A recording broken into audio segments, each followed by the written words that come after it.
settlement, and that when numerous phone calls with both sides in the issue failed to produce results, he decided to fly back to Kansas City from Jefferson City tonight to meet with the board.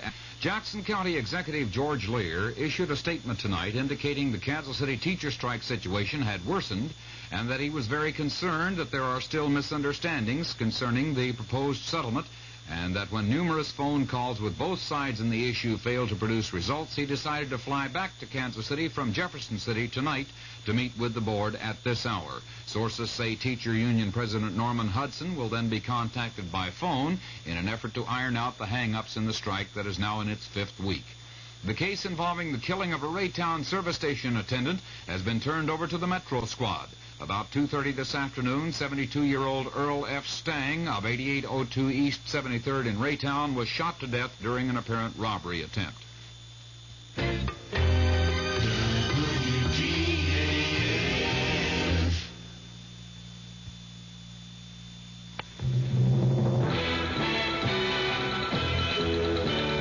News of the hour on the hour from American Information Radio. This is Richard Wall from Los Angeles, and at this hour, it's 4 out of 5 for the Democrats in special congressional elections this year, and the victory tonight for Democrat Bob Traxler in Michigan's 8th District is a particular setback for President Nixon, who campaigned for Traxler's opponent last week. In Saginaw, Republican James Sparling told his supporters a short time ago, "From all indications, Mr. Traxler has won this election, and I congratulate him. But before going any further, I want to say to literally thousands of people who made a commitment to me, who worked for me and helped me, I want to say thank you very, very much."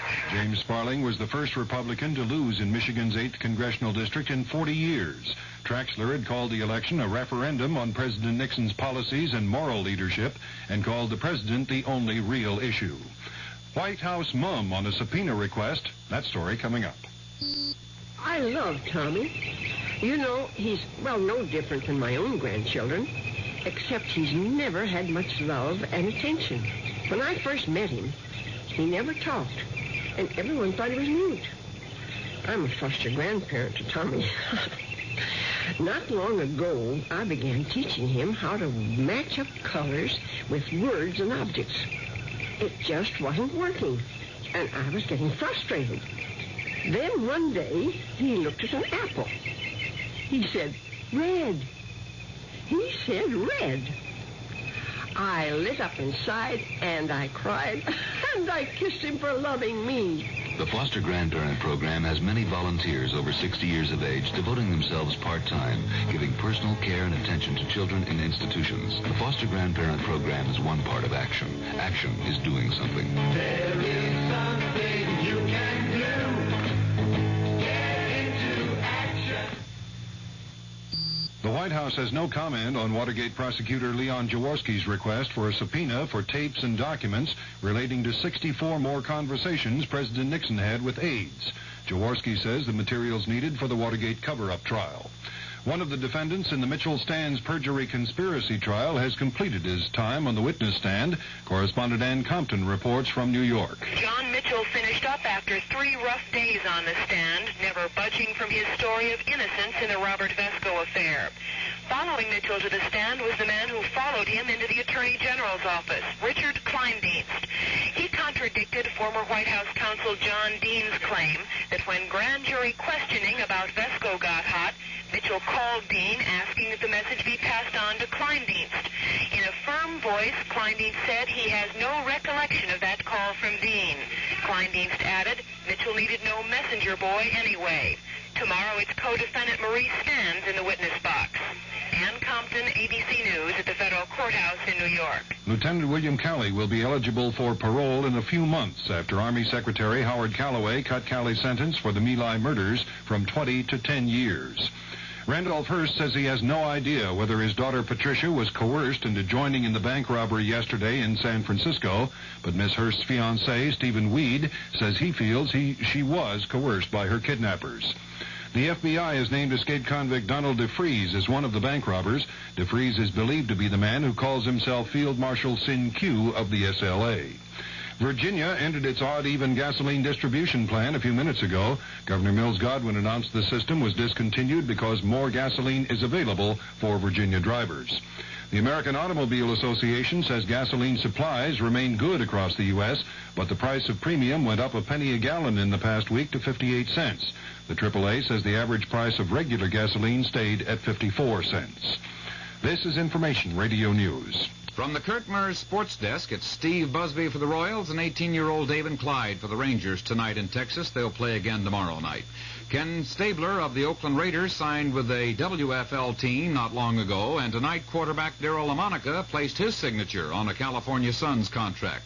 Stabler goes with the WFL in 1976, LaMonica after the coming season. Kansas City Chiefs veterans are said to be planning to boycott off-season workouts because of a lack of contracts between the Players Association and NFL team owners. And the Kansas Relays open tomorrow in Lawrence. They run through Saturday. The Kansas City Outlook fair and cool tonight with a low in the upper 30s. It'll be sunny and warmer tomorrow with a high around 70. Dan Henry, WDAF News.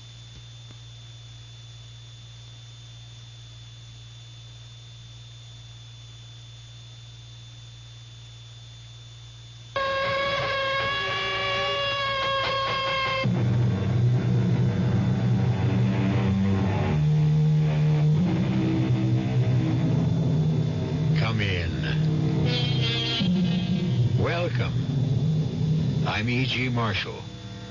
Welcome to another fearful earful. And speaking of ears, the story we are about to direct to yours concerns a different part of the facial anatomy, the mouth. Only in this case, the mouth isn't there. Now, if that sounds incredible, listen carefully to the tale of Joe Gannett, who has the great misfortune of meeting up with men without mouths. If you think you're baffled by the mystery of how men can exist without mouths to breathe with, eat with, and speak with, then imagine the plight of poor Mr. Gannett himself. Kitty, I saw another one today. I swear I did. A man without a mouth. Oh, Uncle Joe, you didn't. I'm telling you, I swear it on my mother's grave. He walked into this bar, see? He sat down at the end. He looked straight at me, Kitty, so help me. And he didn't have a mouth.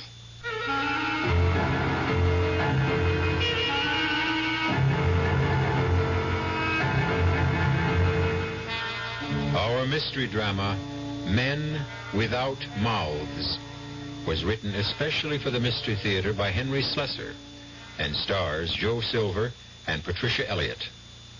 It is sponsored in part by new sugar-free Diet 7-Up and by the Kellogg Company, makers of Kellogg's Special K cereal. It has a fresh, natural... Hello, this is Goldilocks.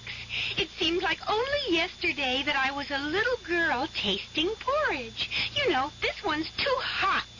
This one's too cold. And now I conduct taste tests on diet drinks. And there's one I must tell you about. Sugar-free Diet 7-Up. It has a fresh, natural, delicious taste. It drives my taste-o-meter crazy. Sugar-free Diet 7-Up. This one's just right.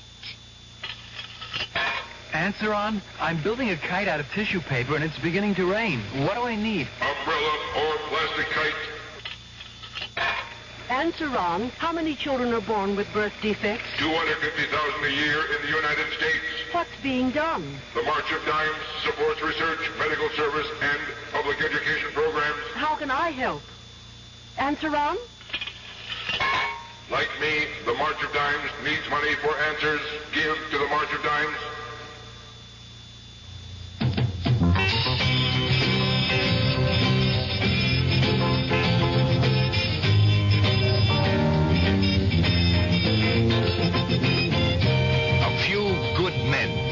That's what the Marines are looking for. A few good college men who want to lead. Men who have enough on the ball to be eligible for PLC, Platoon Leaders Class. Not everyone can make it. It takes brains. It takes muscle. And summer training is no picnic. It takes men who want a real challenge. The challenge of leading Marine ground troops. flying sophisticated marine aircraft, or serving as marine lawyers. If you're one of the few who can make it, there's financial assistance available during school, up to $2,700 over 3 years. There's even free civilian flying lessons for qualified men. PLC Ground, PLC Air, PLC Law, for a few good men.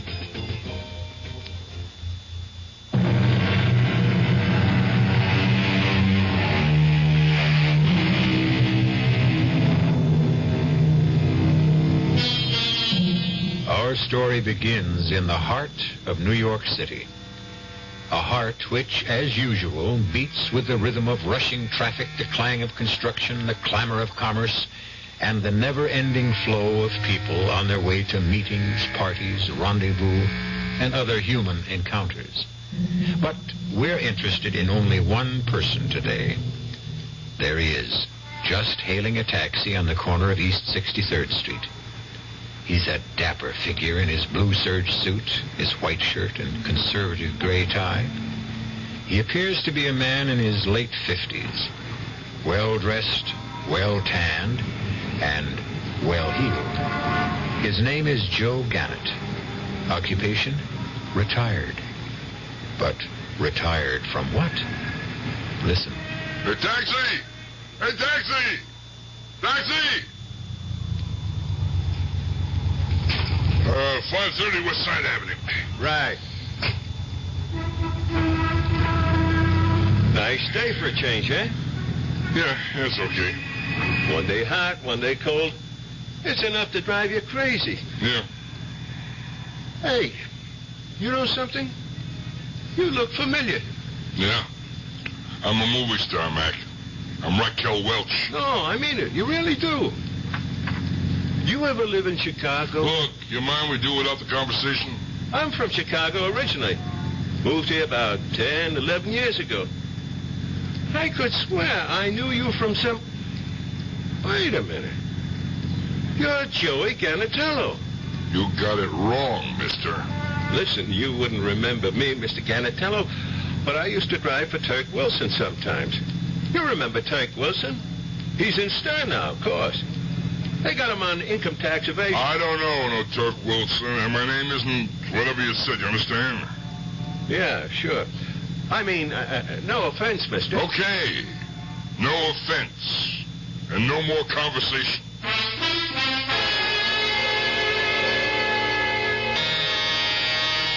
Just a minute. Uncle Joe! Kitty, well, here I am for the housewarming. Oh, you angel. Hey, come on, take it easy. Oh. You're choking me. Couldn't believe my eyes when those things started to arrive this morning. You like it, huh? First the dishes, then the silver. Uncle Joe, that silver. It must have cost a fortune. Hey, do I have to stand out here in the hall, huh? You got a new apartment. Let me in to take a look at it, huh? Of course. Come in. Hey. Only don't look too hard, please. Hey. Everything's still in such a mess. Hey, it looks pretty good to me. Well, I still got to paint the bedroom, and the drapes aren't up yet, and I'm going to cover the whole wall over there with bookshelves. Yeah. Ira's going to build them for me. Oh? And don't you think it was a good idea to break through to the dining room? Makes the living room look twice as big. We'll put up some kind of divider between the two. Hey, who's this we? You got a roommate or something? No, of course not. Who's this Ira? A carpenter. No, a boyfriend. Oh, you got yourself a steady, huh? Why do you think he's steady? Hey, listen, the guy who's going to build your bookshelves and dividers and all that stuff. Never mind about that. Come on and see the kitchen. Hey, stop rushing me. Hey, how about give me a drink first? Oh, of course. I'm just so excited. You're not sorry now, huh? About accepting all this? Yeah. Oh, how could I be sorry? My own co-op apartment. I just wish you hadn't paid all that money, Uncle Joe. Ah, come on. You know why I did it, Kitty. I did it for your old man. This is the kind of thing Matty Russo would have done if he was alive. No, Uncle Joe. That isn't true. My father could have never afforded anything like this. Well, if he hadn't been so dumb about life insurance... what's the use of worrying about that now, huh? He was my best pal, and you... Well, you're like a You're like my daughter now. And if a guy can't help his daughter, then, Oh, if you keep talking like that, Uncle Joe, you're going to have a shoulder full of wet tears. Oh, come on, huh? Knock off that sentimental garbage. Next thing you'll be sitting in my lap, and what would Ira say about that, huh? Uncle Joe? Yeah. I'd like you to meet Ira. Oh, so I was right, huh? It's serious, huh? I do like him. I like him very much. Yeah, what does this Ira do? I mean, besides build bookshelves? He's a doctor. A doctor? Hey, nice going, kid. Your mama would have liked that. His full name is Ira Hamill. Mm-hmm. And I didn't just meet him. He was doing some postgraduate work at college. Hey. I've actually known him for almost 8 months. I told him about you, Uncle Joe. Sure, why not? I mean, I'm the only folks you got. I mean, I told him about your trouble. What are you talking about, huh? Now, what made you do a thing like that? I couldn't help it. It just came out. We were talking, and I told him about what happened to you that night. Nothing happened to me that night. It was just a mistake. You fainted. There wasn't any mistake about that. Fainted? What kind of a word is that? Old ladies faint. Me, I just conked out for a couple of minutes. Yes, but the reason... Never mind the reason. You still trying to tell me I'm nuts? I didn't see that guy in the elevator? No, I'm not saying that. Because I did see him. Understand? He was some kind of freak, that's all. And maybe somebody who had a bad accident got himself sewn up. But a man without a mouth... It's so incredible. I mean, how can anyone live without a mouth? This guy was alive. I seen him. Yes, and he scared you so much. Did you cut that out? Hey, wait a minute. This boyfriend, this doctor of yours, he's not a shrink, is he? No, he's an internist. Good. For a minute there, I thought she was trying to make a patient out of me. Ira doesn't have any trouble getting patients. He does very well all by himself. Well, I guess I'll have to meet this terrific guy, won't I? Ask him what his intentions are. That's exactly what my intention is. To have you two meet. Anytime you're free. Me? I'm always free, you know that. Look, why don't you bring him over tonight, huh? To my place. You really mean it? Of course. I'll call that catering joint. We'll order something fancy like that beef Wellington joint, huh? Yeah, we'll open a bottle of that $60 wine and press the pants off. No, we don't have to impress Ira. Well, sure, why not? Let him think you're an heiress or something. A princess, maybe, huh? Oh, you make me feel like a princess, Uncle Joe. Okay, send that up. Look, make it 2 bottles. Yeah. All right. Yeah, so long. Where's that food? It's not that catering joint. I told him 7 o'clock. I guess that's them, huh? Oh my God. No. Get away from me. Get out of here. Get out of here. Go away.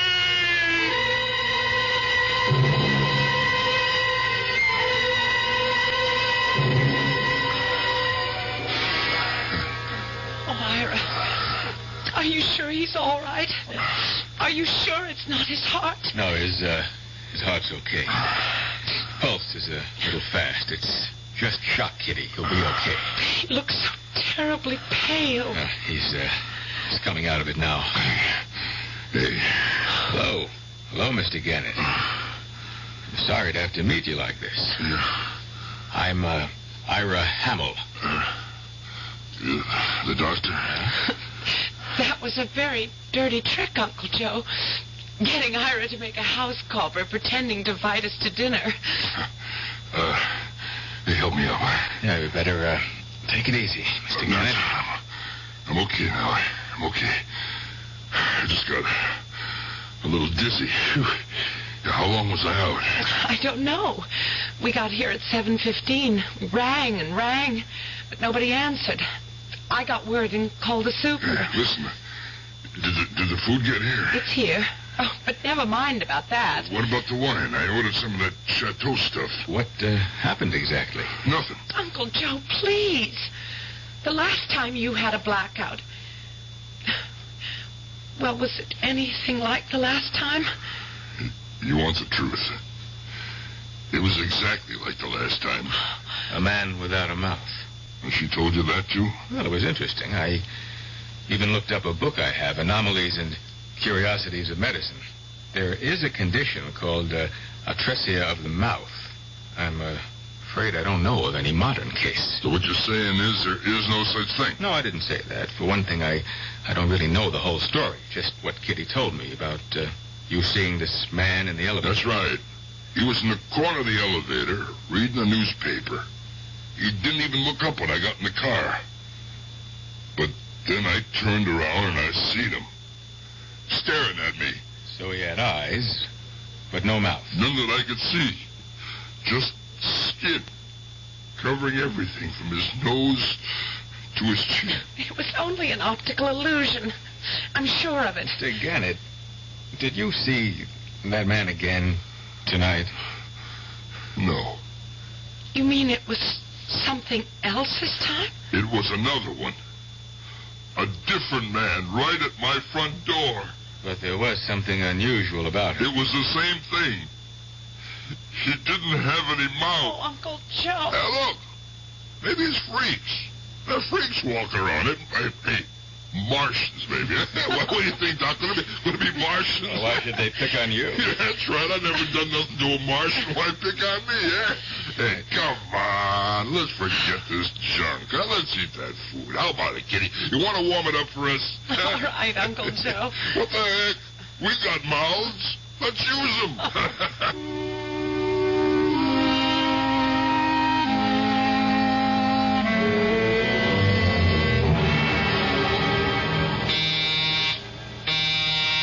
I'm coming. Oh. What are you doing here, Doc? Is it all right to come in, Mr. Gannett? Is Kitty with you? No. In fact, Kitty doesn't even know I'm here. Yeah? And why are you? I just thought you and I could have a private conversation, if that's all right. Let's make it some other time. I was taking a little nap. I'm not feeling so hot. Well, maybe I can help. I am a doctor. It's nothing serious. I think maybe I just bumped my head when I took that fall the other night. You want me to have a look at it? I said no. If I wanted a doctor, I'd call one. Well, I'm not here as a doctor. I'm here as Kitty's fiancé. Fiancé? Hey. You mean you two are engaged? That's right. Well, okay. Swell. I'm glad for you, for both of you. I know Kitty means a lot to you, Mr. Gannett. Sure, she means a lot. Her old man was my best friend. She's a kind of a legacy. She thinks a great deal of you, too. She considers you her entire family. Look, you want my blessing. You got it. You just treat my girl right. That's all I ask. I didn't come for your blessing. I came to ask you a question. Yeah?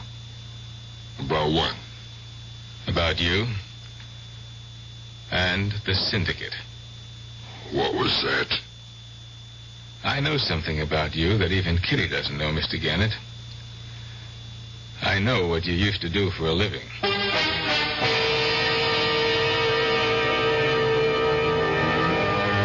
Well, Mr. Joe Gannett seems to be a man who is not merely haunted by strange men without mouths. He also seems to be haunted by his past. Is it possible that the cab driver was correct? That Joe Gannett and Joey Gannatello are one and the same person? And is there any connection between his past and his terrifying present? We'll find out when we return shortly to Act 2.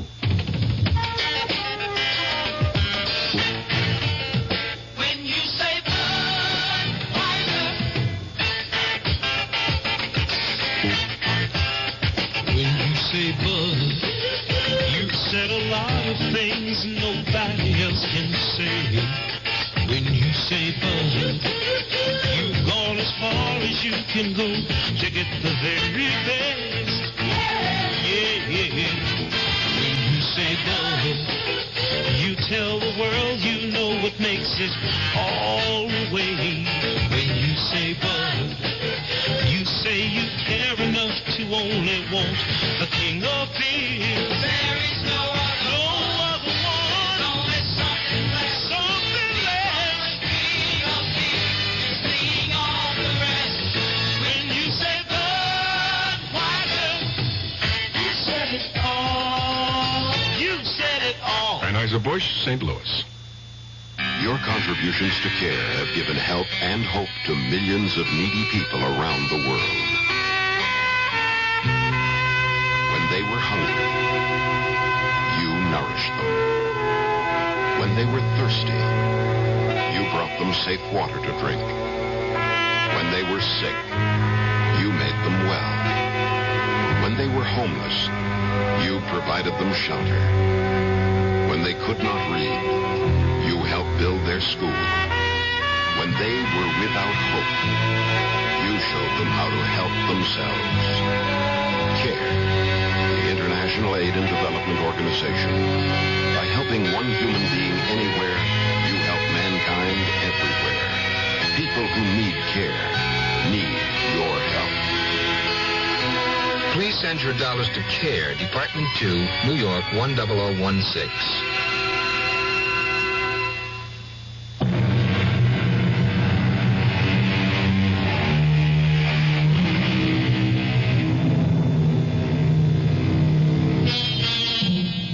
Dr. Ira Hamill may be the most important man in the life of Kitty Russo. And Kitty Russo is the most important person in Joe Gannett's life. But right now, Uncle Joe has every reason for wanting Dr. Hamill to go away and leave him alone. But Ira is a persistent young man, as persistent as the memories which Joe Gannett has been determined to forget. Okay. What do you know about me, Doc? I know you were called before the Illinois Crime Commission back in the 50s. You weren't old enough to blow your nose in the 50s. That's right. I don't remember anything about it. But I've read magazines. And I've seen television documentaries. But this man I saw yesterday, this psychiatrist friend of mine, he was just getting his medical degree during the hearings. He remembered you, too. Did you say psychiatrist? I thought it wouldn't hurt to have his opinion. About whether I was nuts, huh? Oh, he didn't give me any diagnosis. He said he wouldn't even try, not on the basis of such slim evidence. But when I mentioned your name, well, he wondered if Joe Gannett might have once been Joe Gannatello. Was a pretty good guess, wasn't it? Why don't you go home and practice medicine, Doc? You say one word, let's go into Kitty. Now really act like her papa and tell her her boyfriend stinks. Believe it or not, Mr. Gannett, I'm trying to help you. But here's how you can help me. Here, go through this. This psychiatrist friend of mine, he did have an idea about these apparitions you've been seeing. The men without mouths sounded valid to me. He did, huh? If you want me to tell you what he said, shut the door. Okay. Tell me. He said there was no doubt that they were hallucinations. But the pattern was fairly clear, given your background. What's that got to do with it? What does it bring to your mind? The idea of a man without a mouth. You tell me. All right. Someone who can't talk. Isn't that obvious? Man without a mouth is silenced. Mouthless men tell no tales, just like dead men. What are you trying to say, Buster? You calling me a murderer? I'm just reporting my conversation, Mr. Gannett. The psychiatrist said, well, your past associations may have left you with strong guilt feelings related to, well, informers or would-be informers. That's not an accusation, just an analysis. You all through? Well, the only reason I'm telling you this is because it might help. The only reason I want to help you is because of Kitty. I'd jump off the George Washington Bridge if Kitty said jump, Ira. Okay. Okay, you jump off bridges if you want to. You do anything you please, Doc, except for one thing. You don't say one word about this to Kitty. She really doesn't know, does she? One word, and I'll wrap your diploma around your neck, you hear me? I wasn't going to tell her, Mr. Gannett. I don't want to see Kitty hurt. I love her. Just as you do. Now you can open that door again.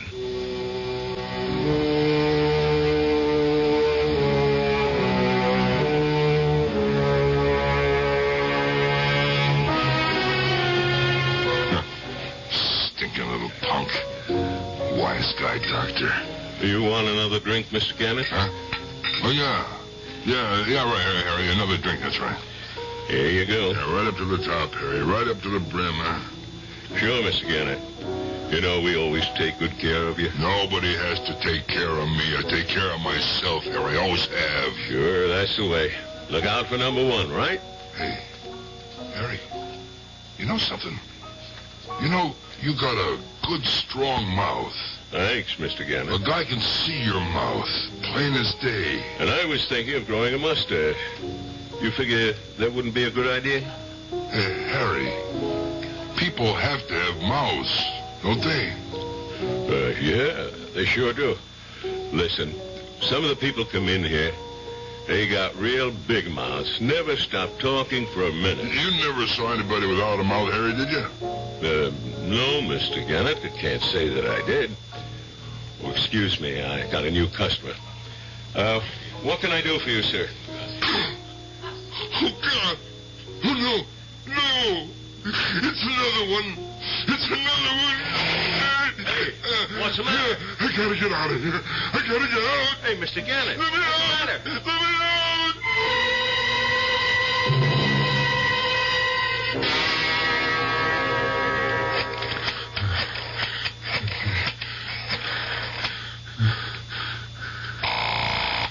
Come on, Kitty.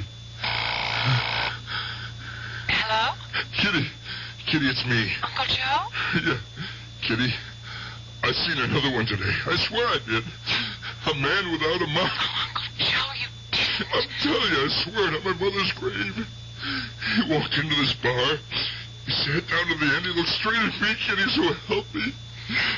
And he didn't have a mouth. Oh, Uncle Joe, you need help. You've got to have help. I thought maybe that friend of yours, that doctor, I thought maybe I should see him. I wish you would, Uncle Joe. He could recommend someone. Yeah, I'll see him, Kitty. Kitty, I gotta do something.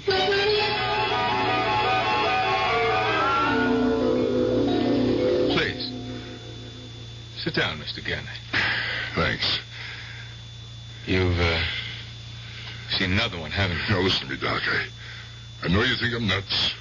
I ought to be seen as a psychiatrist, not a guy like you. I'll be happy to give you the name of someone. No, wait, now listen to me. I couldn't take that. I mean, going to a shrink. I'm just not the type. But with you got a good head on your shoulders. I can tell. I'm not a psychiatrist. But you can help me. I know you can. I got ghosts haunt me, just like you said. I never believed in ghosts before, but maybe I've got to believe now. I'm not a spiritualist either. Look, I figured two ways. I could go to a doctor, or I could go to church and talk to a priest. Both might help. That's one thing psychiatrists and the church have in common. They know that confession is good for the soul. What do you mean, confession? It's the root of the problem, isn't it? Guilt feelings build up pressure in the mind. Sometimes the pressure becomes unbearable and, there's some kind of explosion. What, you mean in the brain? Well, you might have been right when you used the word ghosts. The ghosts of the past may be haunting you, Mr. Gannett. The past, always the past. Why do you have to keep bringing that up? Isn't that the whole point? No. Where do these ghosts come from? From hell, that's from where. You mean they're ghosts of dead people? I knew I shouldn't have come here. I knew it'd be a waste of time. Now, wait a minute, So Mr. long, Gannett. doctor. You were right. You're no shrink. Maybe you're not any kind of doctor. Wait, Kitty and I are having a party in a couple of weeks, an engagement party. Have a good time. No, we want you to come. It's important to Kitty that you be there. I don't like parties. So long. I never should have gone there in the first place. A stupid kid. Was a stupid kid like that. Hey, watch where you're going, mister. Oh, no. Hello?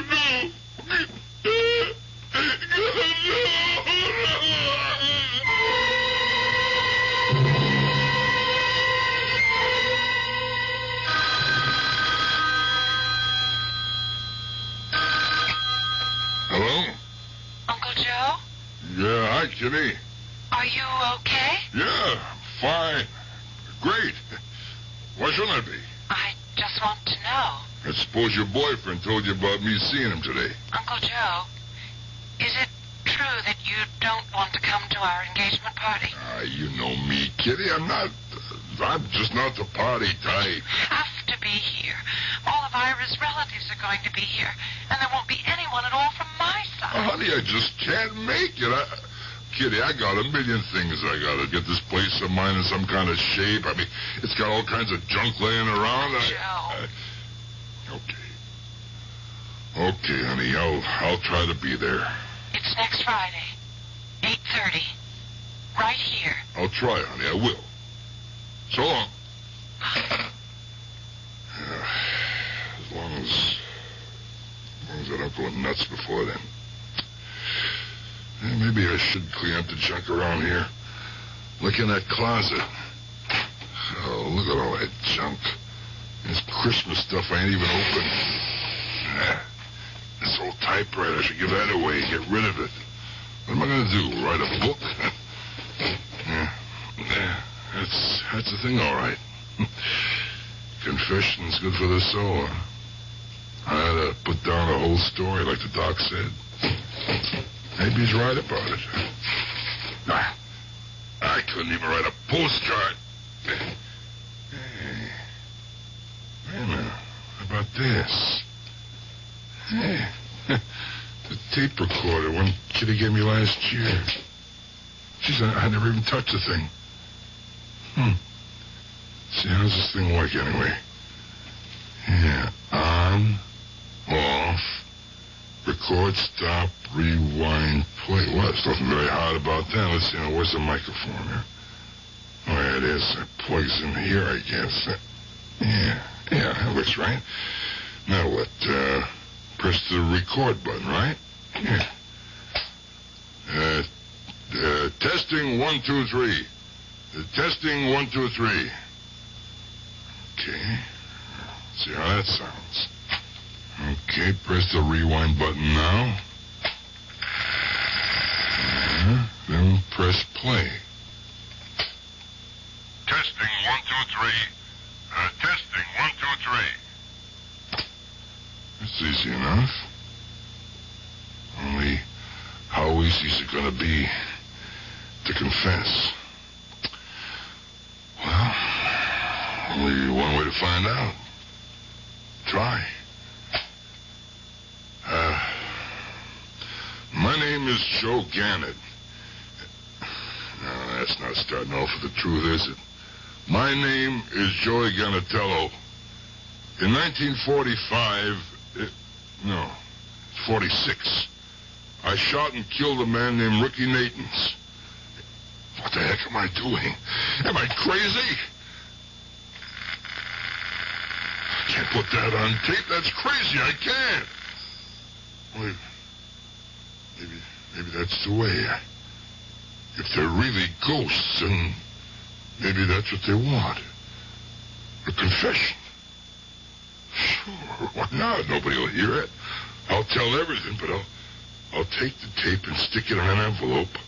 I'll leave it at my desk and write to be opened only after my death. Maybe that'll make them leave me alone. My name is Joe Gannett. I used to be called Joey Gannatello. I was born and raised in Chicago. I worked for a man named Turk Wilson. In 1946, I shot and killed a man named Ricky Natans. Turk Wilson paid me $200 to kill him on account of Natans talking to the feds about a black market operation. 6 months after that, I shot and killed a man named Wally Sanchez. I don't know why Turk Wilson wanted him dead.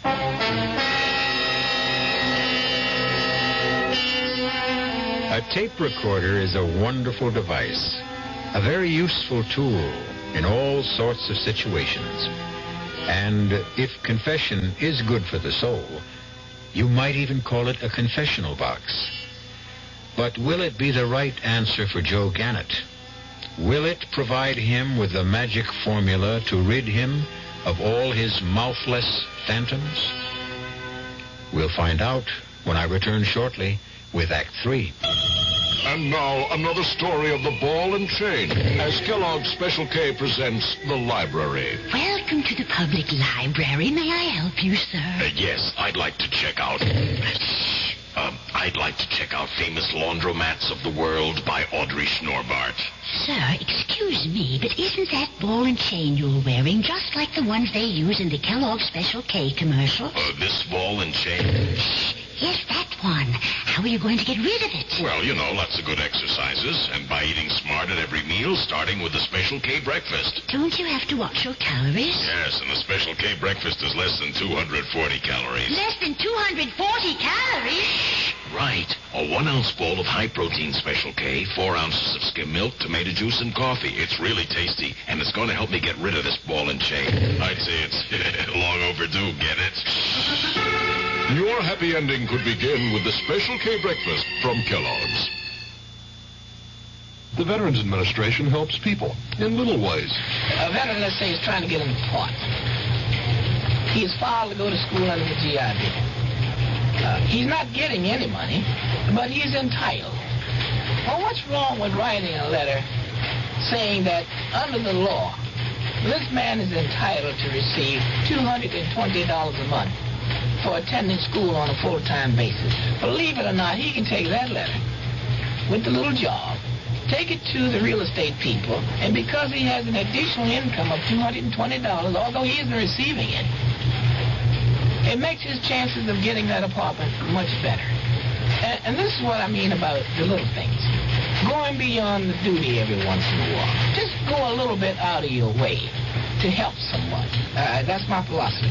To me, these are little things, but big things to that person.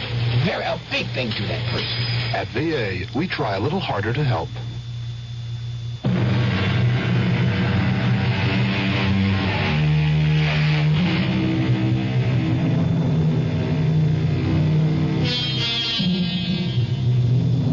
It is now 2 weeks later. The day, Friday. The occasion, the engagement party of Kitty Russo and Dr. Ira Hamill. As you can hear, it's a very happy occasion. But for Kitty Russo, it becomes even happier when the doorbell rings again and she opens it for a very important guest. Uncle Joe! Hey, Kitty, well, here I am, just like I promised. Oh, Uncle Joe! I almost gave up hope. Well, what for? Didn't I say I'd be here? You never said it very convincing. Hello, Mr. Gannett. Glad you made it after all. Hiya, Doc. Hey, you think I'd miss my little girl's one and only engagement party, huh? I'm glad you didn't. I think Kitty would have been very disappointed. Oh, listen, no engagement is official without me, right, Kitty? That's right, Uncle Joe.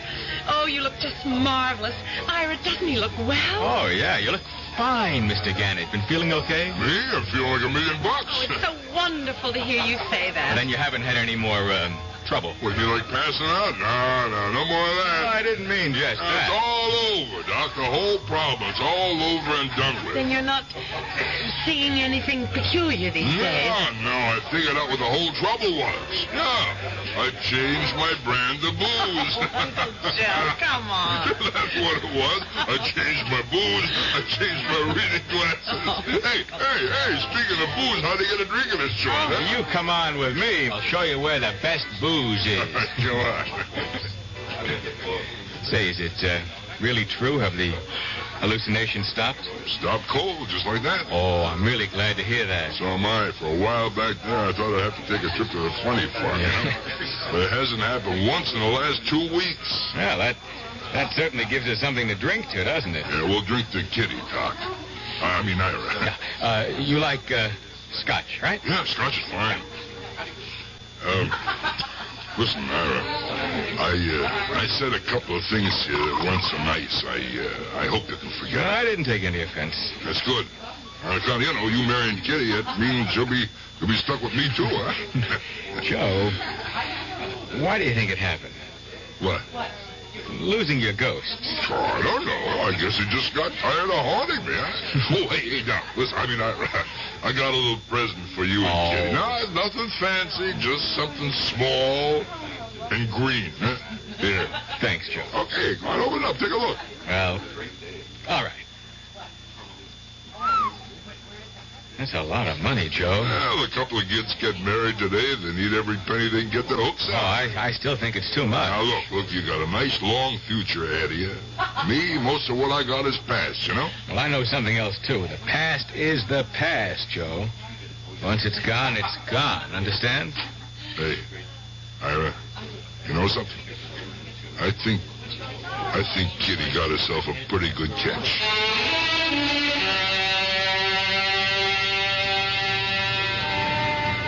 Oh, come on now, honey. You don't have to do this. I can get my own taxi. It's all right, Uncle Joe. I just want to make sure you get home all right. Oh, yeah. I know what you think. You think your Uncle Joe is drunk, huh? That's what you think. You just had a very good time. That's well, I had a very good reason that my little girl is getting herself engaged. Hey, now look at that, huh? You see that? See what? That lady, there's some nerve, huh?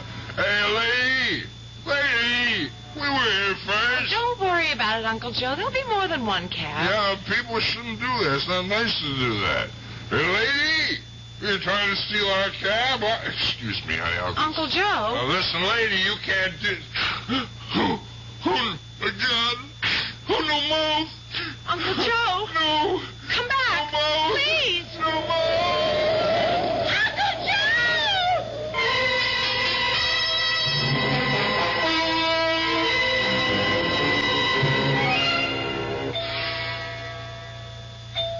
Well, you're a lucky man, Joe. You must have good, strong bones because you didn't break one of them. I'm okay. That car just knocked the wind out of me. Look, Ira, pull some strings where you get me out of this place. Well, they just want you for observation, Joe, just for a couple of days. I'll run home and get you a toothbrush and anything else you might need. And your hospitalization card. Don't forget that. Yeah, that's right. There's no use adding insult to injury. Now you're being sensible. Okay. Where's my clothes? Everything's right here in the closet, but don't get any ideas. No, I'm thinking about my house keys. They're in one of the pockets. Don't worry about the keys. I've got my old set with me. Yeah, okay. Well, why don't you go now, then, huh? All right. I'll be back in an hour or so. Ira, listen, I want to talk to you alone. All right, about what? You was wrong. What do you mean? Your whole theory was all wet. The skies without mouths. I mean, you thought I was being haunted by a lot of ghosts from the past, but you were wrong. Why do you say that? Because I saw another one tonight, and it wasn't a man. It was a woman. What? You heard me. I saw a woman without a mouth, and there ain't a woman in my whole life I ever felt guilty about. You understand? That sent your whole idea up the flue. Look, Joe, I told you I wasn't a psychiatrist. Now, maybe my diagnosis was wrong, or maybe it was incomplete. It was wrong. There ain't no reason for me to see a woman without a mouth. I never heard a woman in my life, never. All right. So I was mistaken. I'm sorry. And I did it all for nothing. I put the whole thing on tape. Well, what were you going to say? The tape in my library. What are you talking about, Joe? My hospitalization card, all that stuff. I keep it in the library. In the top drawer of my desk. Well, don't worry. I'm sure Kitty will know where to look. Yeah, she'll know all right. She'll know exactly. Hey, listen, Ira. Do me a favor, will you? I'm kind of sleepy. Maybe if I took a little nap. Well, sure, Joe. I'll let you sleep. Thanks. I'll see you later. Yeah, fine. I gotta get out of here. I gotta get home.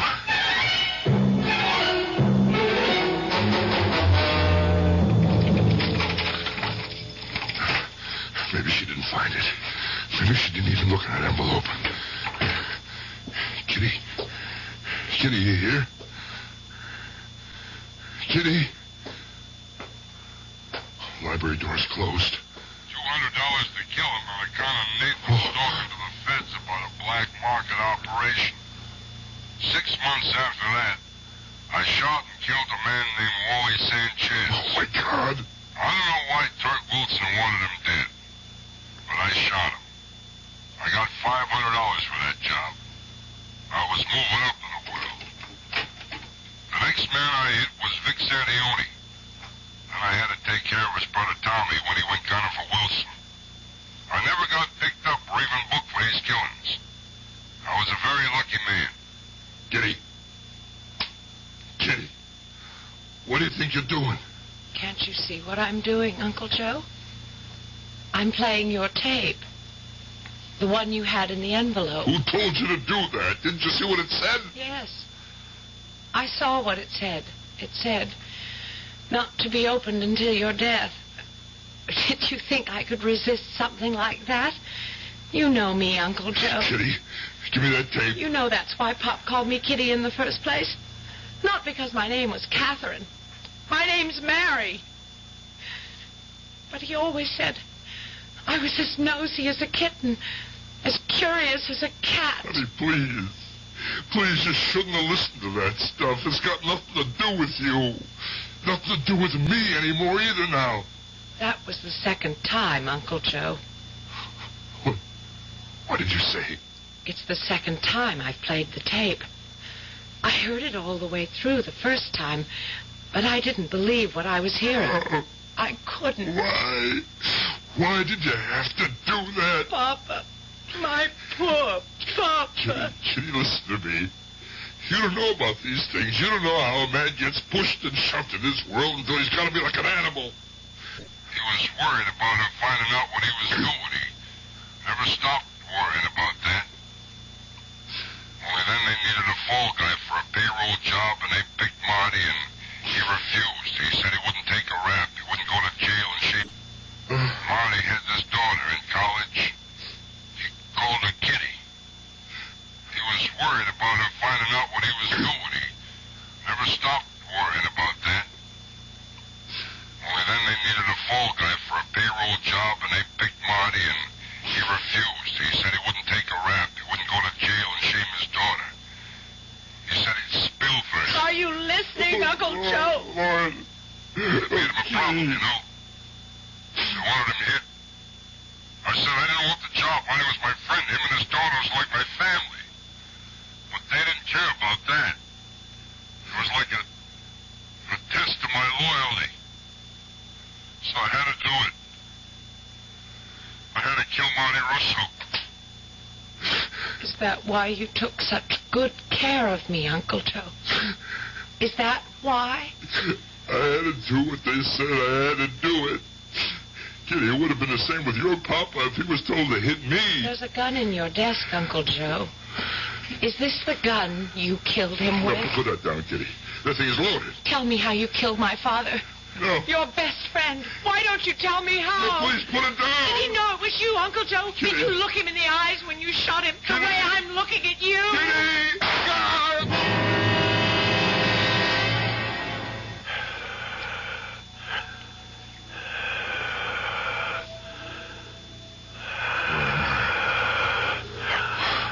What kind of place is this?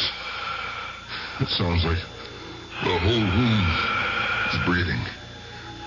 I can hear it breathing. Was that me? Do I hear myself? Light. I never saw a light that big. But it's not the summer. I can't open my eyes. It's too bright. But I gotta open them. I gotta see where I am. No! Look, they're here! All of them. The men without mouths. They're all around me. And the woman without a mouth. No! Get away from me! Go away! Go away!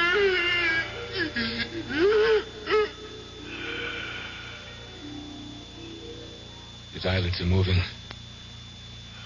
Anesthesia must be wearing off. His pulse is still dropping fast, Doctor. Keep that respirator going. It's no use. We're losing him. Past tense, nurse. We've lost him. I'm sorry. Yeah, so am I. But I'm not sorry to get this mask off. Oh, yes, me too. It always makes me feel as if I have no mouth at all.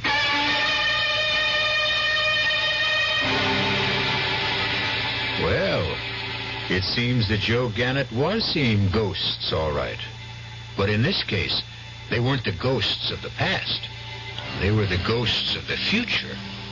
Men without mouths, clustered around an operating table, not trying to destroy his life, but attempting to save it. I'll be back shortly. Hi, Ms. Goldilocks here. Professionally taste-testing diet drinks can be very difficult, but I've just had to bear with it. Then I found sugar-free Diet 7-Up. It doesn't taste like other diet drinks. It's fresh, light, natural, delicious. Sugar-free Diet 7-Up tastes so good that I've taste-tested it hundreds of times, and each time I've given it my seal of approval. Yes, this one's just right. Expecting a baby? Plan to refinish that old crib? If so, make certain that the layers of old paint are completely removed and the new paint you use is labeled non-toxic. Also, remember to check all crib surfaces. There should be no sharp edges. If the teething rails are damaged, they should be replaced. For free detailed information concerning crib safety, write Cribs, Washington, D.C. 20207. A public service message from the U.S. Consumer Product Safety Commission.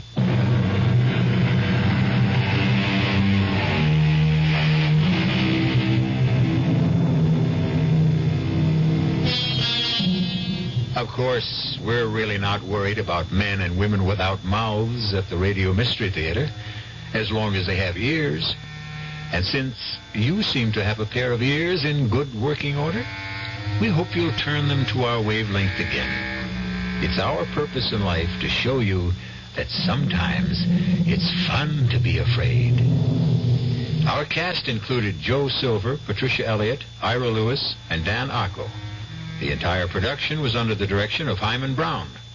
And now, a preview of our next tale. Hey, that's wonderful. That's just like a magician I saw once. It's not magic, Effie. It's a natural power.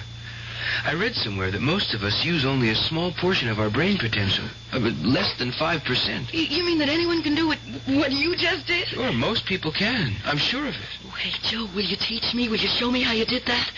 If you want to, I can show you that and much more. Like what? Well, like hear what I have in my mind without my saying a word. Hey, that'd be neat. We could talk and nobody would hear us. I could show you how to move objects from across the room. We could clean up from here. I could even teach you how to fly. Yeah, like Peter Pan. Hey, look, I'm flying. Hey, you mustn't joke about it, Effie. Oh, hey, I'm sorry, Joseph. Listen, I wasn't making fun of you. I was just happy. Never make fun of me, Effie. You're frightening me. It's all over now. Let's finish the dishes. Radio Mystery Theater was sponsored in part by Anheuser-Busch Incorporated, brewers of Budweiser. This is E.G. Marshall inviting you to return to our Mystery Theater for another adventure in the macabre. Until next time, pleasant dreams.